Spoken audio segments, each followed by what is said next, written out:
Let's check in with our mobile journalist Merrimon Reyes for the latest updates from the Senate. Okay, Merrimon. Okay, eto Merrimon, na. ang chikadora ng Senado.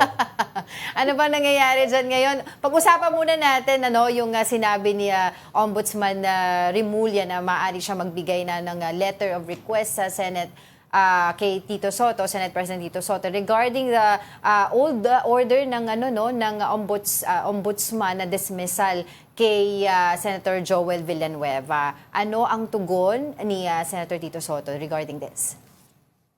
Tama yan. So far, ang sinabi dito ni Senate President Tito Sotto, hintayin niya raw muna yung communication bago siya magbigay ng komento. And ang nasabi rin kasi ni Ombudsman Remulla, ngayon niya isusulat yung letter, ipapadala niya personally bukas. At sakto dahil bukas, merong hearing dito sa Senado ang Committee on Finance sa budget ng Office of the Ombudsman. So sabi ni Ombudsman Remulla, may kailangan isettle tungkol doon sa budget, plus kailangan nila pag-usapan ito. And so far, even dito kay Senator Joel Villanueva, we also tried reaching out na as early as kanina nung na-anunsyo nga etong gagawin ni Ombudsman, pero so far wala pang komento mula sa Senador. Ito kasi yung i-final na dismissal order sa kanya ni dating Ombudsman Conchita Carpio Morales year 2016 na sinasabing merong alleged misuse siya doon sa PDAF nung siya pa ay CBAC party list representative. Pero so far, yung huli kasing nangyari or yung action naman from the senator was nag-file siya ng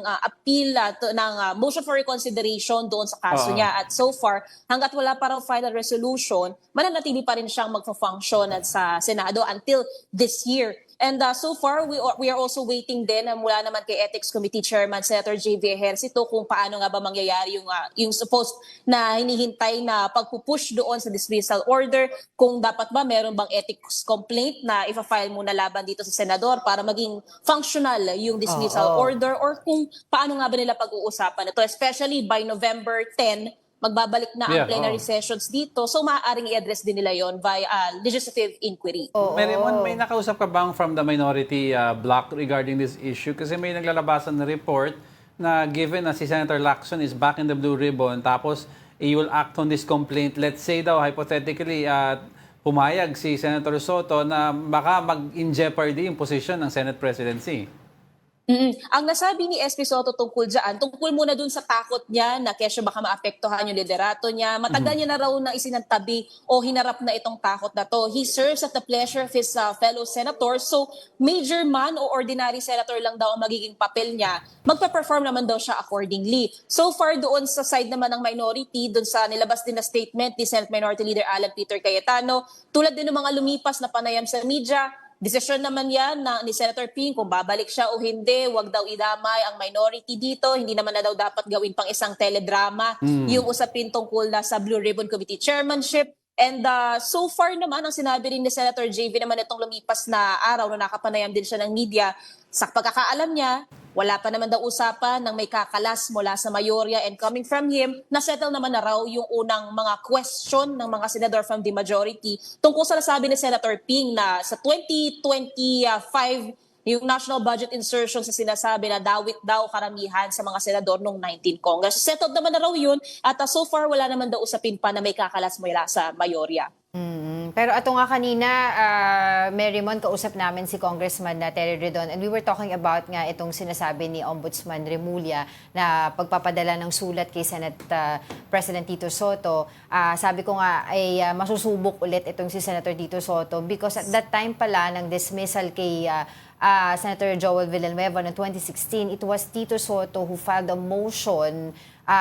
He was the majority floor leader at that time in Committee on Rules, no, na para wag i-impose nga itong enforce rather itong utos ng ombudsman, dahil nga ang sinasabi nila dito walang power ang ombudsman over the Senate. So ano pa may nabanggit na ba si Senator Tito Sotto aside from saying na wala pa siya nakukuhang communication from antayin niya yung communication from the ombudsman?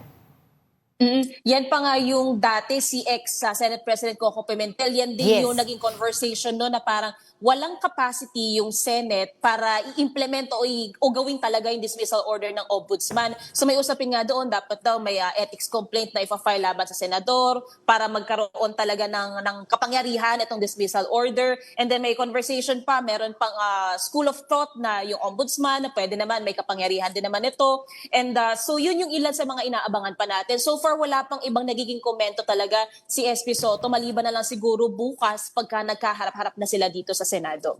Abangan natin yan. Ano? Ay, Go ahead. Mary Mons, tuwing nandiyan ka, tinatanong kita, may bagong balita ba sa Blue Ribbon Chairmanship? Si Senator Ping na ba talaga?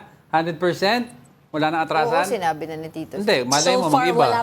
wala nang nagbabago. Ang nabago lang, ang una sinabi ni SP Soto, 99%, pero binago niya ulit 100% na raw. Okay. And by November 10, since babalik na ang plenary sessions doon, ma-formalize na raw yung pagbalik ni Senator Ping. And nagsistem din ito doon sa pagtimbang din at pag-analyze daw ni Senator Ping sa naiwan niya sa Blue Ribbon Committee na marami pa raw ang kulang na kailangan pang Yes, tugisin ng komite. Plus, ano pa raw yung sinasabi ng publiko and ng kapwa niya mga senador. So, titignan natin kung magkaka-epekto pa ba, kung magkakaroon pa ba ng growing disappointment na sinabi ni Senator Ping na naging rason kung bakit siya nag-resign or kung magiging smooth na ang flow ng kanyang committee chairmanship. Kasi kasabay din ng Blue Ribbon, ang inaasahan din natin by November is yung budget plenary debates, BICAM, and then yung pagpipirma na ng 2026 national budget. Sabi ni Senator Sherwin Gatchalian, hopefully before the day of Christmas daw, malinis na at pirmado na raw ito. Wala nang maki-question daw na anomalya sa budget. Alright, maraming salamat sa ating mobile journalist, Mary Mon Reyes.